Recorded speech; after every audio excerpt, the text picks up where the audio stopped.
Hey guys, Wizmar here. Today I wanted to showcase an absolutely epic planet mod by the creator Infinite. Now this planet mod isn't just any ordinary planet mod. This mod comes packed with an additional 4 moons on top of the main planet of the system. If at any point throughout this video you wish to go check out this mod for yourself, I'll have a link down in the description below for everyone to go check out.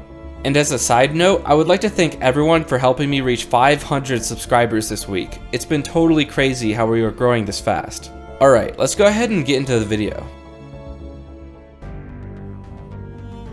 So this mod is called Salus, being the name of the main planet with the rings. It's quite unique as it is an ice giant that features 4 additional moons. Salus itself is a hostile planet with a gravity of 2.4 Gs, extreme weather patterns, and no oxygen to breathe. While Salus may be a hard place to explore and survive, it's most definitely a beautiful planet to add to any backdrop of your survival playthrough. I mean, just look at it. Its enormous rings that stretch around it and the cool blue look is just amazing. If you go down to the surface of Salus, you will experience a strange purgatory feel where the horizon stretches on forever and the atmosphere turns a silver tinge around you. If I were to colonize this planet, I would set up an enormous ice mining station to harvest all the ice I would ever need. Moving on to its first moon, Thalia, we find a much more survivable habitat with plants and strange spider-like life forms sitting at a 0.9 G gravity field. Unlike its parent planet Salus, this moon hosts an atmosphere and an array of different resources such as cobalt, gold, and silver, which are the building blocks in early game space engineers. While not completely safe, if I were to start a survival playthrough on any moon, I would more than likely pick Thalia as an easier start. This moon features cliffs and valleys more abundant than its sister moons, making it a nice place to create strongholds in different positions across the surface. Traveling across Thalia, you will discover different colored plants and trees across the fields, almost creating a forest where at any moment you could be ambushed by its native spider inhabitants.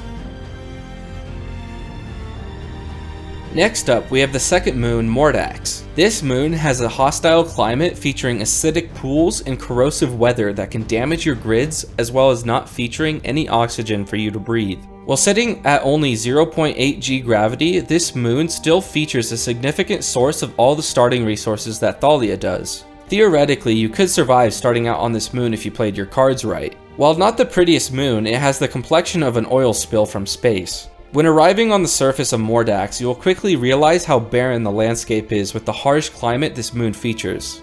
With some occasional bumps and dips, this moon is mostly flat, which could still offer some use to anyone who is willing to brave the harsh acidic weather of this place.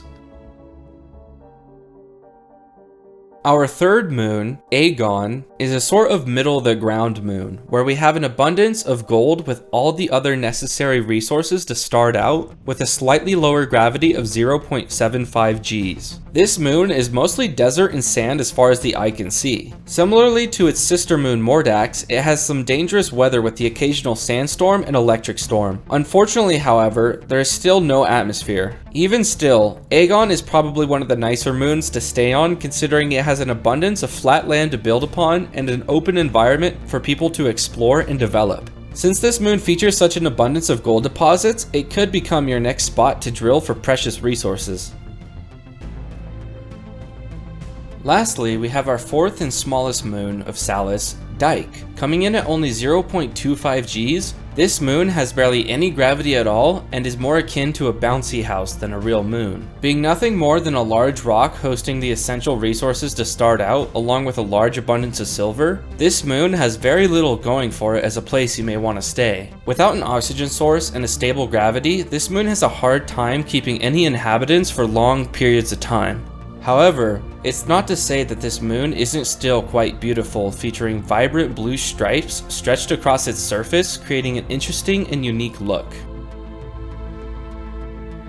Alright everyone, that's going to wrap up this video. If you enjoyed this video and found this planet mod cool like I did, please be sure to hit that like button and consider subscribing, as I have a lot more videos on the way now that I'm on my summer break and I'm done with my college semester. If you have other planet mods that you like to use, tell me about them in the comment section below. I personally have a very big interest in all the different planets that people design for space engineers, as they can look so cool and add so much depth to the game. Alright everyone, I'll see you very soon.